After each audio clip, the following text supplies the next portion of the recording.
Hello and welcome to this little introduction video on the Academic Support Department and the math classes that are provided by this department. So the first thing you need to know is that these three courses that the Academic Support Department at BYU Idaho, what they are about is, first of all, they are known as developmental math courses. So this used to be called remedial. Developmental, I think, is a much better word, where these classes are not yet fulfilling of any college general education requirement. They're not considered college level math courses. So the students that find themselves in these developmental math courses find themselves behind the curve, find themselves not prepared for college level math. Usually they're designated in these classes by their ACT or SAT score, by years and years of not being able to get math or succeed at it to the point where they could be off in college algebra or general education math for the real world, something like that. So they're usually low ACT, SAT. This usually brings about a large amount of discouragement. Now, for those that find themselves in this course because they didn't take it or come from an international location, they are able to test out. So there is something called the ALEX, something academic learning, blah, knowledge system. I don't remember what it is, but this is what BYU Idaho uses as a placement tool in lack of ACT and SAT scores. And so the students that take this can place out. It also identifies how they are able to, what they are missing, and gives them modules that they can practice and do better and test out of the course. So if there are any students that you know of in this situation, have them get a hold of the math department at BYU Idaho, and voila, they can test out of this. I think they can take it up to 5 times and be able to test out. But for all the rest of the students that we're really talking about, these developmental ones, they have struggled a whole bunch with math. They've beat their head up against this wall and they get discouraged. In fact, one of the main purposes of what we do is really with their affective domain, their affections, how they feel about it and about themselves. And usually that comes from a lot of high engagement. So when we have this very specific population of students, how to deal with that and how to teach them math in such a way that they feel empowered, uplifted, and built and encouraged to go on and pursue education in the face of a lot of adversity. That is the focus of our department and these three courses. So 100A is called arithmetic, 100B is beginning algebra, and 101 is intermediate algebra. This is also, Math 101 is part of an online certificate program in the computer-aided design, so it's a prerequisite to some engineering classes there. So, to help you understand a little bit of what's gone into this program, we'll give you background on this department. So, to deal with these issues, these students, to help them and support them, the Academic Support Department has assembled quite a team. The first member actually has his background in, I should say, developmental psychology. So that's the first one. He got his background, did his research with adolescents and developmental psychology that comes in here specifically to deal with all of the discouragement, anxiety, and frustration that occurs in a student that finds himself in developmental settings. We also have an instructor who got a doctoral degree in mathematics. This helps give credibility to this department that there is a mathematician here that is able to review any questions of what is mathematically valid. Now, at this level, there's usually not a lot of question there, but it certainly gives credibility when talking to departments that these students go into, like math departments, physics departments, chemistry departments. There's also advanced degree in education, specifically in assessment and evaluation. That feeds into this to make sure that the assessments are valid, reliable, and all of those things. And then, of course, this helped build a campus program that was very strong and very successful, worked for these students very well. As hybrid, online, remote started to come around, somebody with a background, a very strong background in instructional technology was brought on to help translate this program into a wider medium and not lose all the integrity and success that had been built up over decades to build that program. And finally, with all of this background here, we've got people with curriculum development skills and online skills, but most importantly, and this is where you come in as well, I'm going to call them real teachers. Real teachers, these are ones that focus on teaching based on the definition of learning. Teaching is not presenting, teaching is not writing, teaching is not organizing. Learning is defined as a student activity where the student produces knowledge, skills, and feelings. Real teachers then focus on their efforts that guide another into learning. And that's whether adjunct faculty or full-time faculty, this department seeks out those teachers that focus on helping individual students to gain that learning, not just on their own presentation skills or their own job. So with this, it's kind of cool that we've built a program that we want to help you understand a little bit. So in the program, there are a few essential elements that come out. Number one, there is definitely homework. But not just homework as an assignment given out, but homework that will allow feedback, graded, allowing interaction between the student and the instructor, discussions in classes, that this becomes the medium, not an assessment tool. Certainly not as a content assessment tool, maybe as whether or not the students have engaged in learning activities, but this becomes the medium through which the instructor is able to reach out and draw in students, not just as something for them to go and do in isolation. Same thing with the attendance. Attendance is required in all of these programs because the one of the highest predictors of success in college is showing up. And so as students attend and interact with the teacher in an engaging, enthusiastic way, they are in the environment where that change can occur within them. There are certainly exams, certainly there has to have to be evaluations, but there are also built into this retakes. Because of the anxiety level of many of these students, when they take an exam, they just freeze up. They're stuck. They're dead in the water, and they can't get through it.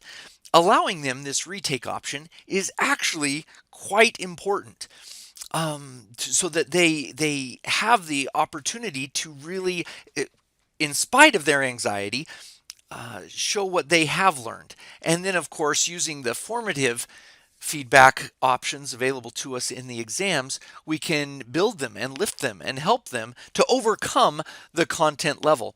We should also note that as you run into the retake options and stuff, many teachers have been like, well, that's unfair. That's not good test taking strategy.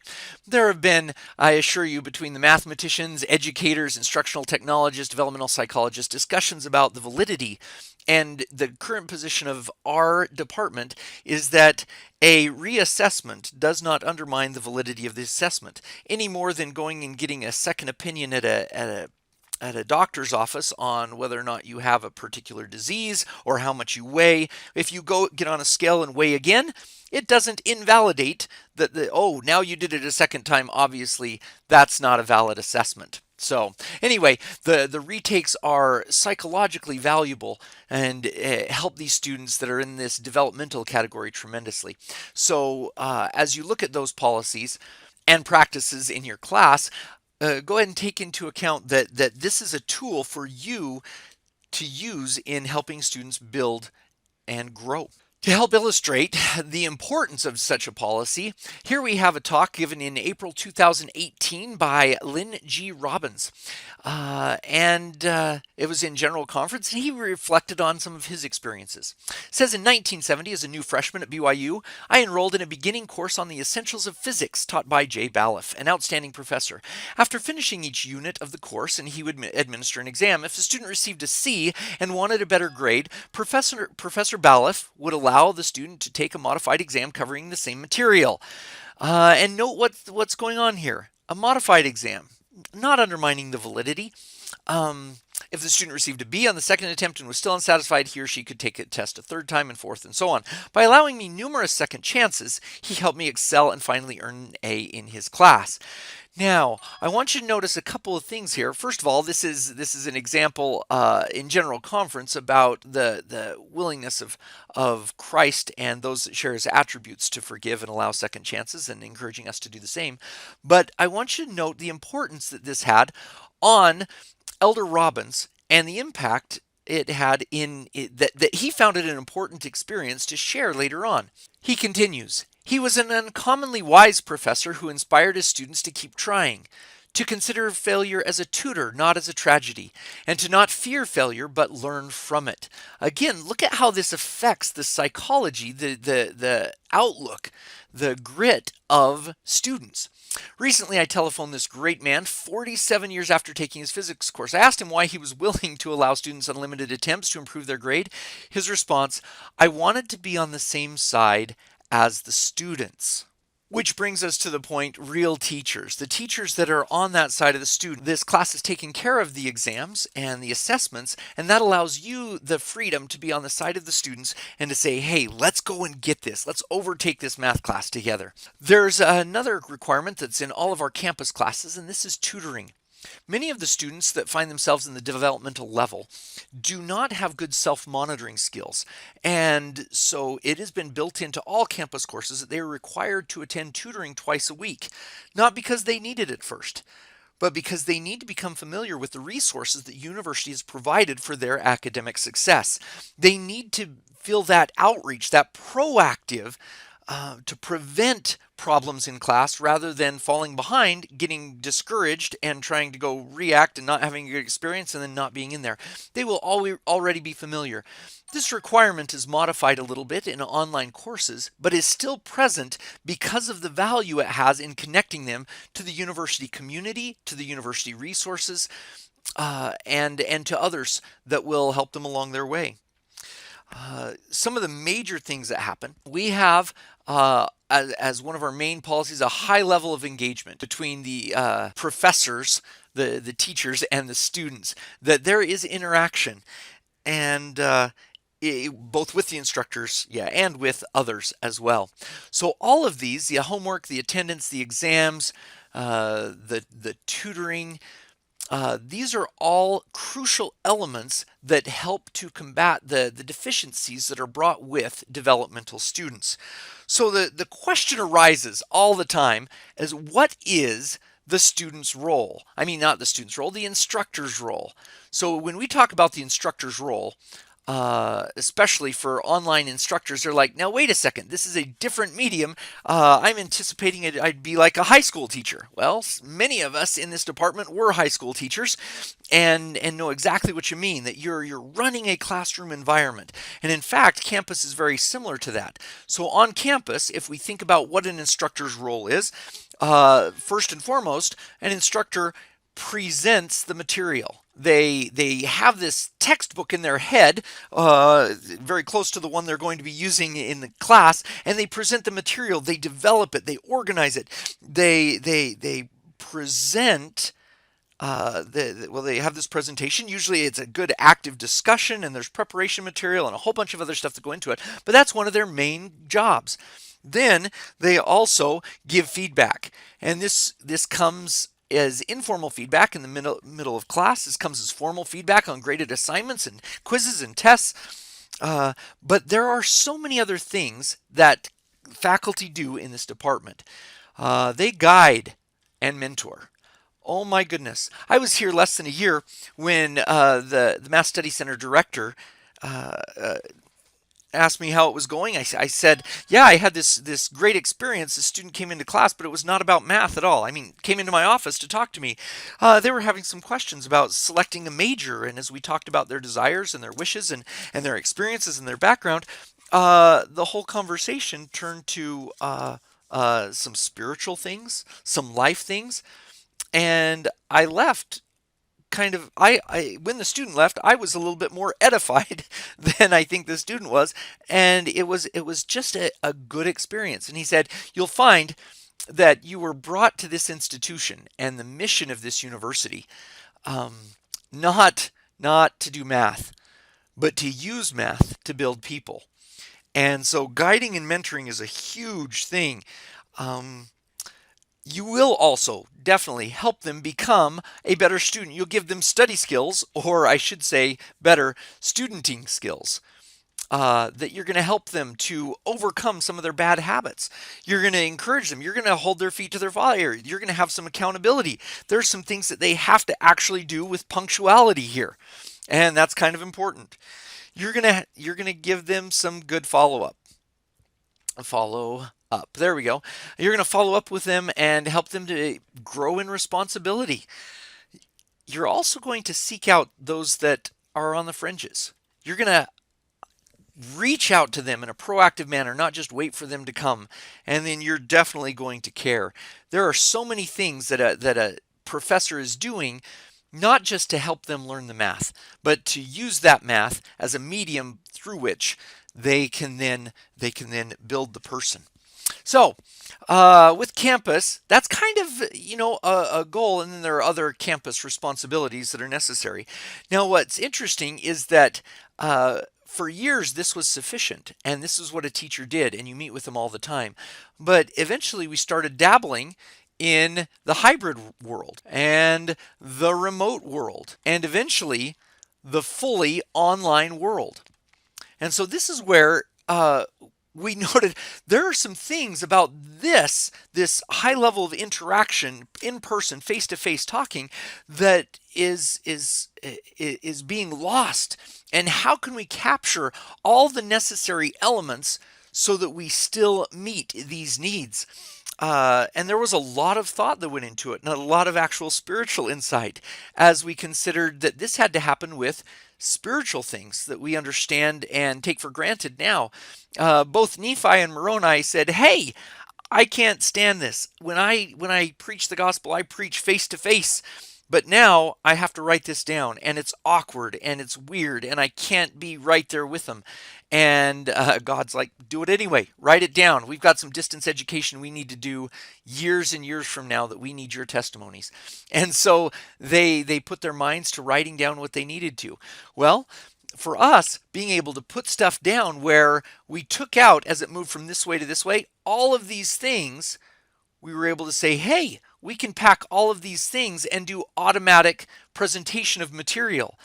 And in replacement of some of the lack of interaction, I guess feedback was sort of given, guidance and mentoring was not as often happening, and so we instituted that we would do interviews with our students. According to their schedule, our schedule, scheduling became kind of an issue, but this was crucial. Remote, we've got again the presentation of material, we would automate that. So let's skip to the end here where there is automated presentation, where there is actually a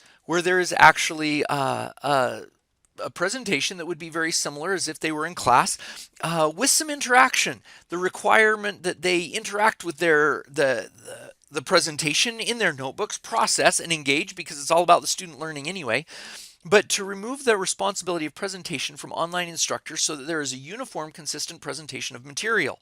That doesn't mean you can't supplement, add, enrich. Go for it. Help those students reach a high level of understanding of that material, using that and the textbook as the basis. That's great. Also, there was automated feedback, where many of the things on Canvas will give them the opportunity to rework their assignments, tell them they did wrong, all sorts of things like that. But what we really needed to find a new way of doing was the interaction. So these are kind of automated here, but we needed to isolate how we could maintain the interaction. And there were two things that came up. Number one, we could still do tutoring even at a distance. So if we bring tutoring down here and say, hey, come into tutoring, be engaged in the tutoring, that will supplement a little bit that there's a proactive piece of the course that connects them with a campus community. But we needed real teachers to talk to the real students. And so we have selected and tested and tried this particular tool. We wanted to make our own, and then we found this one, and it was amazing, allowing you to do that. where Voicethread is like an online discussion board, asynchronous, but it also takes the place of some classroom experiences where it gives the opportunity for students to interact with each other, for teachers to interact with the students and give them feedback. And this becomes one of the main places where systematically that you get to interact with students, that when you send them an email later on or a message in Canvas, they know who you are. They've seen you. They know a little bit about you. So this jump in and engage with this particular tool, because it will open the doors to all of these other things. The guiding, the mentoring, the studenting skills. This is the one where punctuality is going to be essential in that portion of the grade, and they're going to learn responsibility and follow-up from others. This is where, if they're missing out on these particular activities, you get to seek them out. You get to show your care. And certainly you can do that in all the other ways as well, but this one is going to be the standard. Now we've used this for many, many years. Students will comment on how how they were not really excited about it at the beginning, but they grew to it. Another thing that this does that may not be apparent at first, this allows you to verify the identity of the students. And it allows this, and the interviews allow a little bit of validity to all of the tests that are not proctored. You will get an idea of, yeah, this student does well on the test, and when I interview them and see them on the Voicethread, this is the same person, and they really do know this stuff. They've been working on it, that it's not a far cry from their scores on their tests. So with all of these together in the setup for the course, it actually is a really cool, neat way of taking this highly effective program for these particular students and transferring it to this online medium. And by following that program, you guys are connected to campus in a way that will make you part of a very strong program.